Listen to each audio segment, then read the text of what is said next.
about the Frenchman's head and arm. He listened apprehensively to the loud complaint of cruelty to his client which Hibbard continued to make, until Paige, pulling the chair into the room, blandly shut the door in his face. Mr. Peaslee heaved a great sigh of mingled contrition and fear. This wreck was his work. He would be punished for it. "Mr. Lamoury," Paige began courteously, "we so wished to get your version of this painful affair that, though we are sorry to cause you any discomfort, we have felt obliged to bring you here.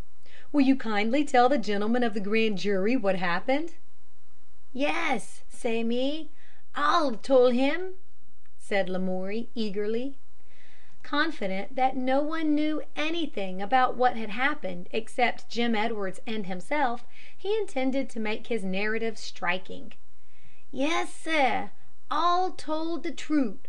Well, sir, I'll be going through Monsieur Edwards's orchard, walking through same as any man's.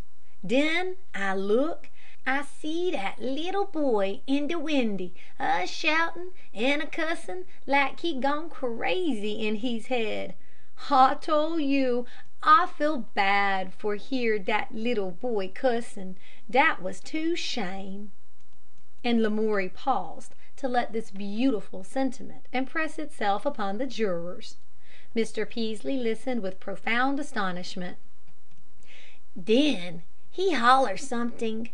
Ah, ain't hear, only Canuck Han. Ah begins forget my mads up. Ah ain't do him no harm. Den he fire his gun. Poom! And more as 20, prob'ly 10 shot buck hit me on de head of it." "Buckshot? Them's the marble," thought Mr. Peaslee. "But there wasn't but one." "I tole you dey sting like bumblebees. I tink me dat week end little boy goin' for some shootin' more as once prob'ly, mebbe two, tree tam. I drop queek in de grass, an' I run queek, and when I get home I find 2, 3, 5, mebbe 4 hole in my arm more big as my thumb." Pete stopped dramatically. His little sparkling black eyes traveled quickly from one face to another to note the effect he had made. Mr. Peaslee's spirits were rising. The grand jury could not believe such a passel of lies. Only was one of those holes big as my thumb, made perchance by a marble? "That's a mighty moving narrative," commented Sampson, dryly. "Did I understand you to say that you were hit in the head or the arm?" "Both of it," averred Pete, without winking. "I didn't shoot any bag of marbles," whispered Mr. Peaslee to his neighbor, who nodded. That he had the courage to address a remark to any one shows how his spirits were rising. "You said you were going along the short cut through Mr. Edwards's orchard, didn't you?"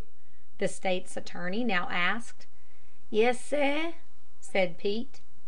Paige stepped to a big blackboard, which he had set up at the end of the room, and rapidly sketched a plan of the Edwards's lot, with the aid of a memorandum of measurements which he had secured. A line across the upper left-hand corner represented the path commonly used by the neighbors in going through the Edwards's orchard. "Now, Mr. Lamoury," resumed Paige, "I don't quite understand how, if you were on the path there, you could have seen young Edwards, or he you. The barn seems to be in the way until just at the right-hand end, and when you get to that, you'd have to look through about 10 rows of apple trees. Now weren't you a little off the line?" "Dame!" exclaimed Pete, ingenuously. "All was got for be since I was shoot, ain't it? I can't remember." "Mr. Edwards told us," continued Paige, while Solomon's heart warmed to him, "that he saw you fall out of some bushes. Now these are the only bushes there are," and he rapidly indicated on the board the rows of currant bushes. the asparagus, the sunflowers, and the lilacs which lined the garden on its right-hand corner. "That's a good way from the path." "I'll be there, me!" cried Pete, in indignant alarm. "No, seh! Monsieur Edwards say dat! Respectable man like Monsieur Edwards! It was a shame for lie so. No, seh! I go home troo de horchard. Maybe I'll go leetle ways off de path of it. Maybe for pick up apple offen de ground what no one ain't want for right of it. I don't remember, but I ain't go for hide in de bush. I'll be honest mans me. I'll go for a walk where all mans can see, ain't it? What I'll go hide for me?"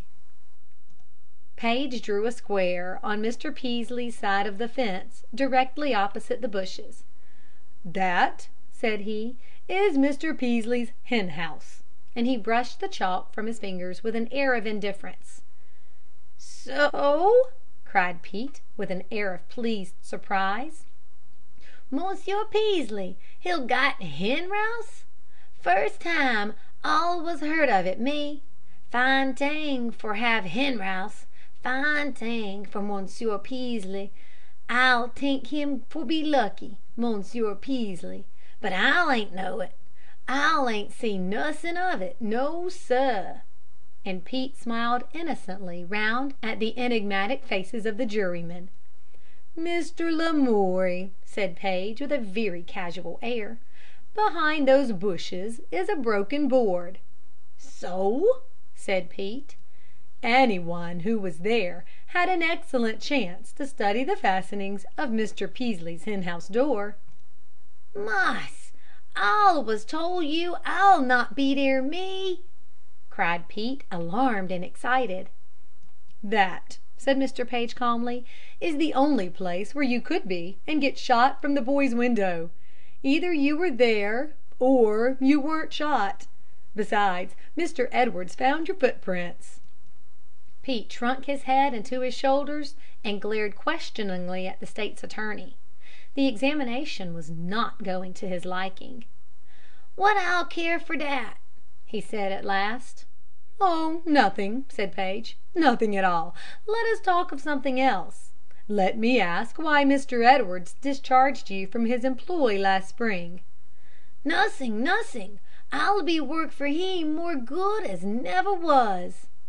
"If he treated you as unjustly as that," said Paige, with sympathy, "you cannot have a very high opinion of Mr. Edwards." "I'll tole you he was bad mans. He'll discharge me more as 60 mile off. I'll have for walk, me. I'll tole you dat was mean treat for play on po' mans." And Pete sought sympathy from the faces around him. "That was too bad, certainly," said Paige. "Now about those wounds of yours. I have Dr. Brigham here ready to make an examination. I'll call him now." And the state's attorney started toward the door of the witness room. Pete jumped. "Hein!" he exclaimed. "You don't object to having an excellent doctor like Dr. Brigham look at your wounds, do you?" asked Paige. Now Lamoury had no wounds to show. The smiling, well-dressed Paige, standing there and looking at him with amused comprehension, was more than he could bear. Pete suddenly lost his temper, never too secure. Out of his wheeled chair he jumped, and shaking his fist in Paige's face, he shouted, "Tink you be smart, very smart mans. Well, I'll tole you, you ain't. I'll tole you, you be great big pig. I'll tole you dat Edwards boy, he shoot at me. I see him. 'Tain't my fault of it if he not hit me, hein? You be pig. You all be pigs, every one." And Pete, making a wide, inclusive gesture, shouted, "I care not mo' as 1 cent for de whole kit and caboodle of it. Pig, pig, pig." And turning on his heel, the wrathful Frenchman left the room. He left also a convulsed jury and a wheeled chair, for the hire of which Hibbard found himself later